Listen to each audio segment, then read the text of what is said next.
സത്യം പറഞ്ഞ നിന്നോട് എനിക്ക് അസൂയടാ. 9ാം ക്ലാസ്സിൽ വെച്ച് നീ പഠിത്തം നിർത്തിയത് എത്ര നന്നായി. ഉന്നത വിദ്യാഭ്യാസത്തിന്റെ ഭാരമില്ലാതെ നിനക്ക് എന്ത് ജോലിയും ചെയ്യാലോ. ഞാൻ നിർത്തിയതല്ല, അവർ നിർത്തിച്ചതല്ലേ. പഠിത്തം അവസാനിപ്പിക്കുമ്പോഴും എന്റെ സംശയം മുഴുവൻ തീർന്നിട്ടില്ലായിരുന്നു. ഒരു ക്ലാസ്സിൽ 4 കൊല്ലത്തിൽ കൂടുതൽ പഠിക്കാനൊക്കത്തില്ല എന്ന് നിർബന്ധം പിടിച്ചവന് ഞാൻ എന്തോ ചെയ്യും? പകൽ അന്തിയോളം അധ്വാനിച്ചിട്ട് രാത്രിയിൽ ഈ പുഴയിൽ ഇങ്ങനെ മുങ്ങി കുളിക്കാൻ നല്ല രസമല്ലേ കുഞ്ചു? ജോലി തണ്ടലൊക്കെ അവസാനിപ്പിച്ചിട്ട് ഞാനും നിന്റെ കൂടെ കട്ടയിറക്കാൻ കൂടിയാലൊന്ന് ആലോചിക്കുക. അത് വേണോ? അതെന്താ? എല്ലാ ജോലിക്കും അതിന്റേതായിട്ടുള്ള മാന്യതയുണ്ടെന്ന് വിശ്വസിക്കുന്നവനാ ഞാൻ. കട്ടേറിപ്പ് അത്ര മോശം പണിയെന്നല്ല ഞാൻ പറഞ്ഞത്. ഒരർത്ഥത്തിൽ നോക്കിയാൽ രാഷ്ട്ര പുനർനിർമ്മാണം തന്നെയാണ്.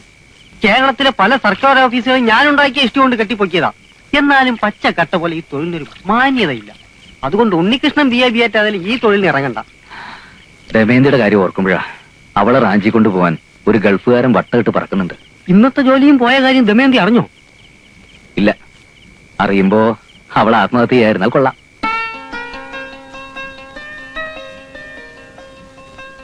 ഇന്റർവ്യൂവിന്റെ റിസൾട്ട് അറിഞ്ഞോ? ഓ, മൂട് കളഞ്ഞു. എന്താ? ദമയന്തി ഇങ്ങോട്ട് എന്തെങ്കിലും ചോദിക്കുന്നതിന് മുമ്പ് ഒരു വലിയ കാര്യം അങ്ങോട്ട് പറയാൻ മനസ്സിൽ വീർപ്പടക്കി നിൽക്കായിരുന്നില്ല ഞാൻ. എന്ത് കാര്യം? കരിമണിമാല. ഈ കരിമണിമാല ദമയന്തിക്ക് നന്നായിട്ട് ചേരും. മാലയിടാം. ഉണ്ണേട്ടൻ ഇന്റർവ്യൂവിന് പോയിട്ട് എന്താന്ന് പറ. ഇന്റർവ്യൂ അല്ലേ? അത് പറയാം. തോറ്റുപോയല്ലേ?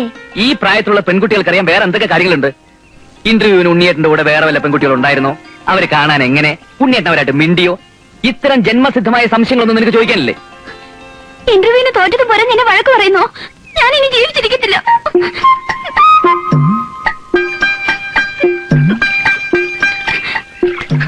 എന്തേ ചാടുന്നില്ലേ?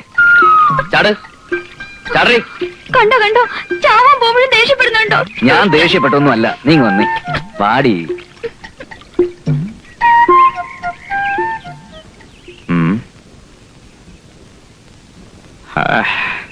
ദമയന്തിക്ക് എന്നോട് പിണക്കമാണോ? അയ്യോ, ഞാനൊരു തമാശ പറഞ്ഞതല്ലേ മോളെ. എന്റെ മണ്ടിപ്പെണ്ണൊന്ന് ചിരിച്ചേ. അയ്യോ, അങ്ങനെയല്ല, ഇങ്ങനെ. കുട്ടിക്ക് എന്നോട് പിണക്കമാണോ? ഒന്ന് ചിരിക്കൂ. അങ്ങനെയല്ല, ഇങ്ങനെ. എനിക്ക് 41 നാൾ ഞാൻ നിന്റെ കഴുത്തിൽ താലി കെട്ടിയിരിക്കും. ഇത് സത്യം, സത്യം, സത്യം. ഓ,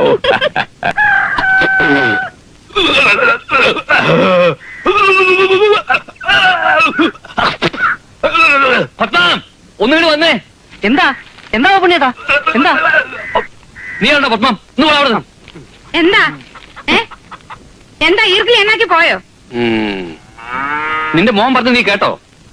ഇവിടെ ഇരുന്ന് കുശുശുത്ത് അടുക്കളയിരിക്കുന്ന ഞാൻ എങ്ങനെ ഇതൊക്കെ കേൾക്കുന്നേ? ഉണ്ണികൃഷ്ണൻ നാളെ മുതൽ എന്റെ കൂടെ പാടത്ത് പണിക്ക് വരണമെന്ന്. ആ, ഇതാ ഇപ്പൊ നന്നായേ. ബി.എഡുകാരൻ പാടത്തിറങ്ങി പണിയെടുക്കുന്ന കാണാൻ നല്ല രസായിരിക്കും. നാട്ടുകാരെ കൊണ്ട് പറയിച്ച് അടങ്ങുന്നാടാ. പിന്നെ ഞാൻ എന്ത് ചെയ്യണമെന്നാ? ഉദ്യോഗം തെണ്ടി അടക്കാൻ ഇനി എന്നെ കൊണ്ട് വയ്യ. ഇതാണ് ഇപ്പോഴത്തെ ചെറുപ്പക്കാരുടെ കുഴപ്പം. ഒരു കാര്യം നേടിയെടുക്കാനുള്ള ആത്മധൈര്യം ഇല്ല. നിന്നെ ഒരു കൃഷിക്കാരനാക്കാനായിരുന്നെങ്കിൽ ഞാൻ ഈ പാടം വെച്ച് പഠിപ്പിക്കണമായിരുന്നു. കൃഷിക്കാരനാണെന്ന് പറഞ്ഞങ്ങോട്ടിയല്ലേ?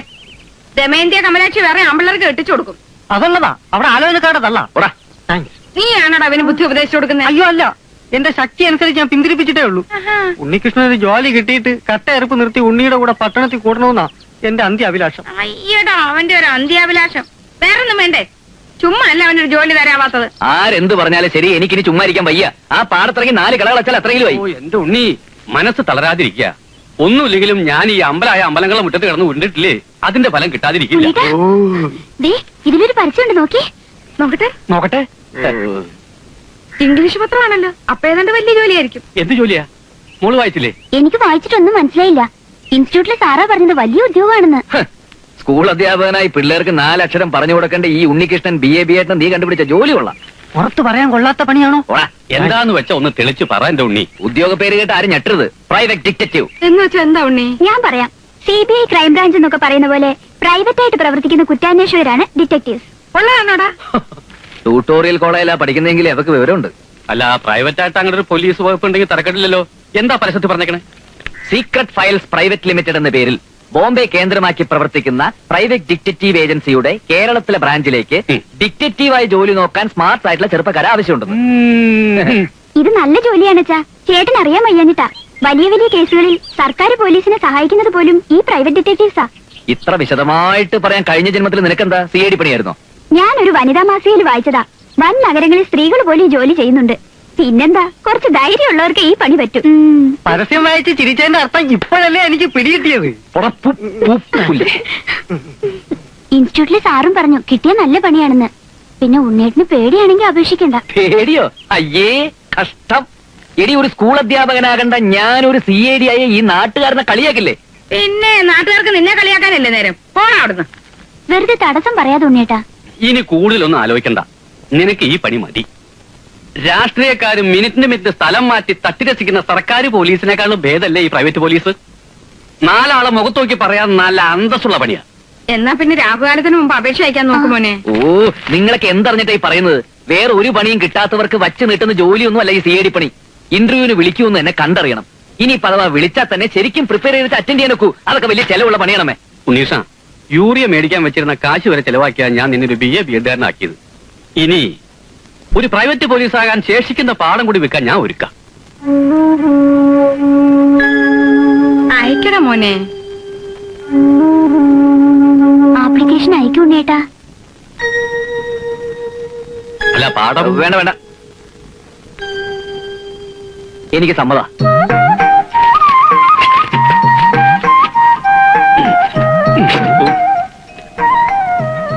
എന്റെ പാറയ്ക്കാവിലമ്മേ, ഇതവന്റെ 52ാമത്തെ അപേക്ഷ. ഇതെങ്കിലും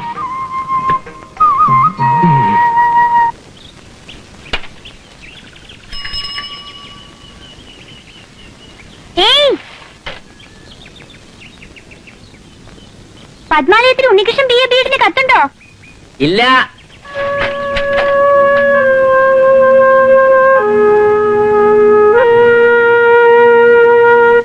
നീ രക്ഷപ്പെടുവതേ. ഉള്ള പട്ടച്ചാരായ മുഴുവൻ വലിച്ചു കയറ്റിട്ട് കിടന്ന് പിച്ചും പേയും പറയാതെ.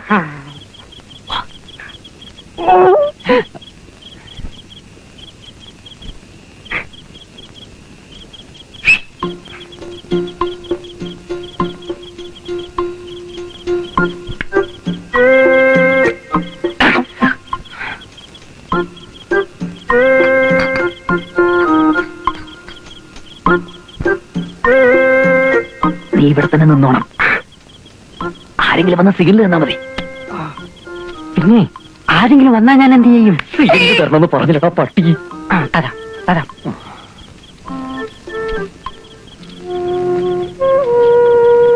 എന്തിനാ ഉണ്ണേട്ടാ ഇപ്പൊ അങ്ങോട്ട് വന്നത്?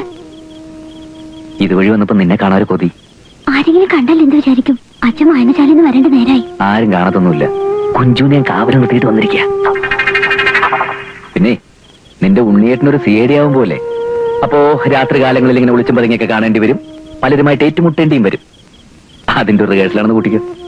അങ്ങനെയാണെങ്കിൽ ഉണ്ണേട്ട ഈ ജോലിക്ക് പോകണ്ട. പോവാതിരുന്ന നിന്നെ ആ ഗൾഫുകാരൻ മുറത്തിറക്കം കെട്ടിക്കൊണ്ടുപോയില്ലേ? എന്നാ ഞാൻ ആത്മഹത്യ ചെയ്യും. ഓ ദൈവമേ, ഇത് കരയ്ക്കും പോകത്തില്ല വെള്ളത്തിലും പോകത്തില്ല എന്ന് പറഞ്ഞ പോലെ ആയല്ലോ. വഴക്ക് പറയത്തില്ലെന്ന് പാറേക്കാവിൽ ഭഗവതിയെ പിടിച്ച് സത്യം ചെയ്ത് മറന്നോ? അയ്യോ, ഇത് വഴക്കാണോ? അത് അറിയാതെ ഞാനൊരു പഴഞ്ചൊല്ലി പറഞ്ഞു പോയതല്ലേ.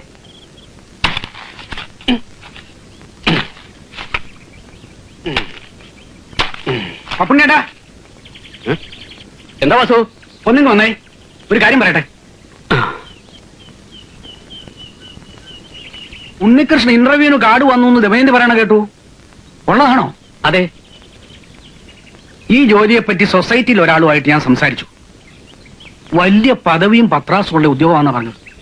മാത്രമോ നല്ല ശമ്പളവും. അയ്യോ വാസു, സ്വാധീനം ചെലുത്തെ കിട്ടുമായിരുന്നെങ്കിൽ ആ വഴിക്ക് ഒരു ശ്രമം നടത്തി നോക്കായിരുന്നു. ഏയ്, ഇത്തരം ജോലിക്കൊന്ന് റെക്കമെൻഡേഷൻ കേൾക്കുമെന്ന് എനിക്ക് തോന്നുന്നില്ല. ഞാൻ പറയാൻ വന്ന അതല്ല. സൊസൈറ്റിയിലെ രാഘവൻ എന്നോട് കാര്യം പറഞ്ഞു. ആലോചിച്ചപ്പോ ശരിയാണെന്ന് എനിക്ക് തോന്നി. എന്താ അത്? CID പണിയാകുമ്പോ വെറും കുറ്റാന്വേഷണ നോവലുള്ള പരിജ്ഞാനം മാത്രം പോരാ. കായിക ശക്തിയും ബുദ്ധിശക്തിയും വികസിക്കാനുള്ള പരിശീലനമാണ് ആവശ്യം. അതിനിപ്പോ എന്ത് ചെയ്യും? രാഘവന്റെ പരിചയത്തിൽ ഒരാളുണ്ട്. പോലീസ് ട്രെയിനിങ് കോളേജിൽ പോലീസുകാരെയും നായ്ക്കളെയും ഒരുപോലെ പരിശീലിപ്പിച്ച് റിട്ടയർഡ് ആയ ഒരു ഋഷികേശൻ നായർ.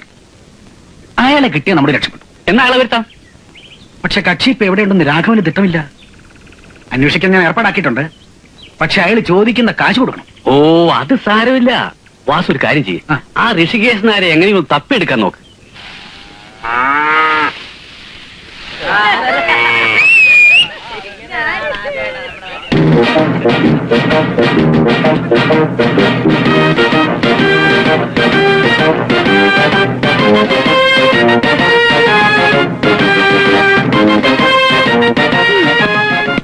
പപ്പുണ്ണിയില്ലേ? ആരാ മനസ്സിലായില്ല.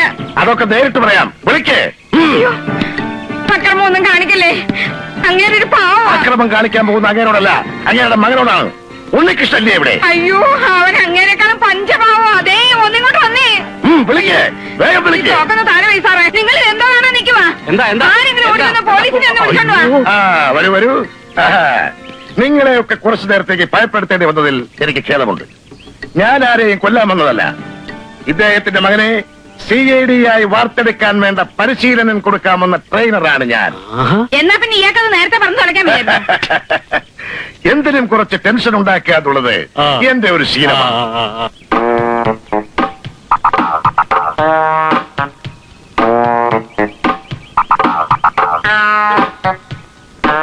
സൊസൈറ്റിയിലെ രാഘവൻ പറഞ്ഞ ആൾ തന്നെയല്ലേ? അതെ, mister Rishikesan Nair, retired trainer, police training college, Thycaud PO, Thiruvananthapuram 14. ഇനി എല്ലാവരും പൊക്കോളൂ. ഇദ്ദേഹം കുറച്ചു ദിവസം ഇവിടെ ഉണ്ടാവും. അഭ്യാസങ്ങളിൽ ചിലത് നിങ്ങൾക്കും കാണാം. ഓ, ഞങ്ങളങ്ങ് പേടിച്ചു പോയി. ഓട്ടെ പപ്പുണ്ണേട്ടാ. നല്ല രസമായിരുന്നു. സോറി മിസ്റ്റർ പപ്പുണ്ണി, നിങ്ങളുടെ മകന് വേണ്ടി ഞാനൊരു ഹോം ട്യൂഷനാണ് ഉദ്ദേശിക്കുന്നത്, അല്ലാതെ ഒരു പൊതു പ്രദർശനമല്ല. അറിഞ്ഞൂടായിരുന്നു, ക്ഷമിക്കണം. അകത്തോട്ടിരിക്കും. പൊട്ടും പൊട്ടും. ഇരിക്കാം. ടൈലർ ഈ മുണ്ട് അങ്ങോട്ട് കൊടുത്താട്ടെ. പ്രായമായ പെങ്കച്ചുള്ള വീടാ. അയ്യോ, എന്റെ മുണ്ട് വഴിയിൽ ഉരിഞ്ഞു പോയതൊന്നുമല്ല, ഇതാണ് എന്റെ സ്ഥിരം വേഷം. അടിവസ്ത്രം മാത്രം എടുത്തോണ്ട് ഇവിടെ തങ്ങുന്ന കാര്യം പാടാ. തുണി എടുത്തോണ്ട് പഠിപ്പിക്കാനെങ്കിൽ പഠിപ്പിച്ചാൽ മതി, അല്ലെങ്കിൽ ഞങ്ങൾ വേറെ ടൈലറെ നോക്കിക്കോളാം. പത്മാവതി, എന്ത് വേണം പത്മാവതിക്ക്?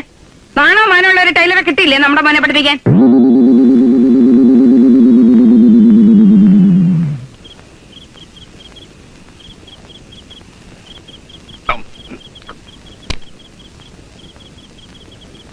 ഈ പോലീസുകാർക്കും നായ്ക്കൾക്കും അല്ലാതെ ചേട്ടൻ വേറെ ആർക്കൊക്കെ ട്രെയിനിങ് കൊടുത്തിട്ടുണ്ട്? അയ്യോ, അതൊക്കെ ഇപ്പൊ എങ്ങനെ ഓർത്തിരിക്കാനാ? ഒരുപാട് എണ്ണത്തിനെ പരിശീലിപ്പിച്ച് അയച്ചു. രാജീവ് വധക്കേസിലെ ശിവരസൻ എന്റെ അടുത്ത് പരിശീലനത്തിന് വന്നതാ. ദൈവാധീനം കൊണ്ട് അന്ന് ഞാൻ ശബരിമലയിൽ ഒരു കട നടത്തുകയായിരുന്നു. അതുകൊണ്ട് നടന്നില്ല. കടയോ? കടയല്ല, കളരി. ഇപ്പോഴത്തെ SI-മാരെയും സർക്കിൾമാരെയും എന്തിനധികം IG വരെ പരിശീലിപ്പിച്ച് ഇദ്ദേഹം അല്ലടാ. ഈ പോലീസ് ട്രെയിനിങ് കോളേജിൽ ചേട്ടൻ എത്ര വർഷം ഉണ്ടായിരുന്നു? എന്റെ 10ാമത്തെ വയസ്സിൽ ഞാനവിടെ ജോലി ചെയ്തതാ. അത്ര ചെറുപ്പത്തിൽ സർക്കാർ ജോലി കിട്ടുമോ?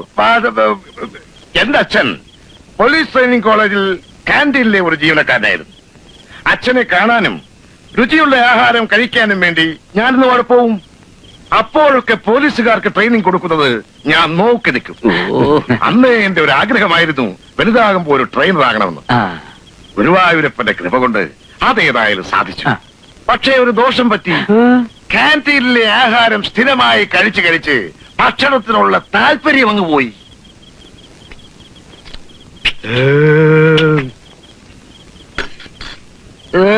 പത്മാവതി, കോഴിയിറച്ചെടുത്തോ. എന്റെ പറശ്ശിനിക്കട മുത്തപ്പ, ഇയാടെ മുഖത്തും വയറാണോ? ഇങ്ങോട്ട് നമ്മള് വല്ല തീറ്റിക്കട്ടെ. അന്നത്തെ സംഭവങ്ങൾ മുഴുവൻ ഡിറ്റക്റ്റീവ് അരുണാചലൻ തന്റെ ഡയറിയിൽ കുറിച്ചു വെച്ചു. ഗ്രാമം ഉറങ്ങിയിട്ടുണ്ടായിരുന്നില്ല.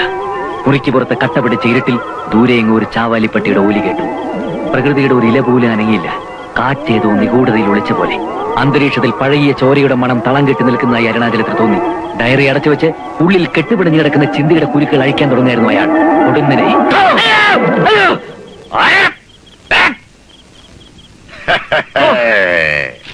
നിങ്ങളായിരുന്നോ? പേടി കാണുമെന്നറിയാമായിരുന്നു. അതിന്റെ അളവ് പരിശോധിക്കുകയായിരുന്നു ഞാൻ. വളരെ കൂടുതലാണ്. ഓ, രാത്രി ഡിറ്റക്റ്റീവ് നോവൽ വായിക്കുമ്പോ ഇങ്ങനെ പേടിപ്പിച്ച് ആരായാലും പേടിച്ചു പോയില്ലേ? ശരി, പുറത്തേക്ക് വന്നോളൂ. വളരെ പ്രധാനപ്പെട്ട ഒരു വിദ്യ ഇപ്പൊ തന്നെ ഞാൻ പഠിപ്പിച്ചേക്കാം.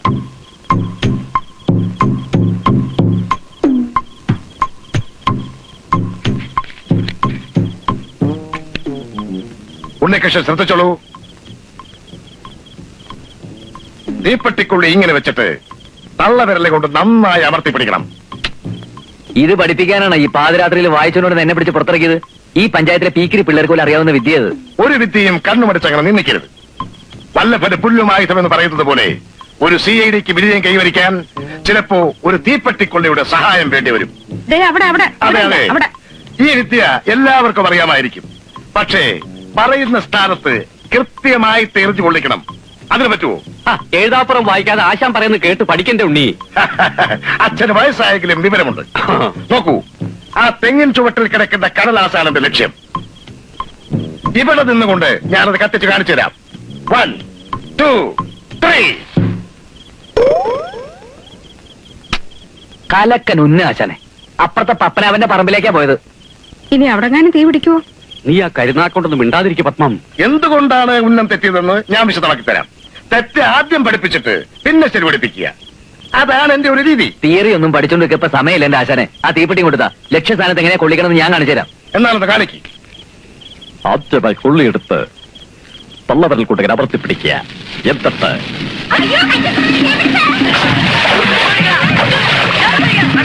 എന്റെ മുത്തപ്പ, കൃഷികാശൻ നായർ എറിഞ്ഞ കൊള്ളി പത്മനാഭന്റെ വൈക്കത്തുറവിലാണല്ലോ ചെന്ന് വീണത്. നാട്ടുകാരോട് നമ്മളിനി എന്ത് സമാധാനം പറയാൻ എന്റെ ഉണ്ണികൃഷ്ണ? ആ തീയുടെ ഉത്തരവാദിത്വം നമ്മൾ ഏറ്റെടുക്കണോ അതോ മന്ത്രിമാരെ പോലെ നിഷേധിക്കണോ? എന്തിനും ഞാൻ തയ്യാർ. ഏറ്റെടുത്ത കുഴപ്പമെന്താ? ശാസ്ത്രീയമായിട്ട് അടിവശമില്ലാത്ത വെറും കർഷക തൊഴിലാളികൾ അവര്. ഇടിക്കൊരു മയം ഉണ്ടാവില്ല.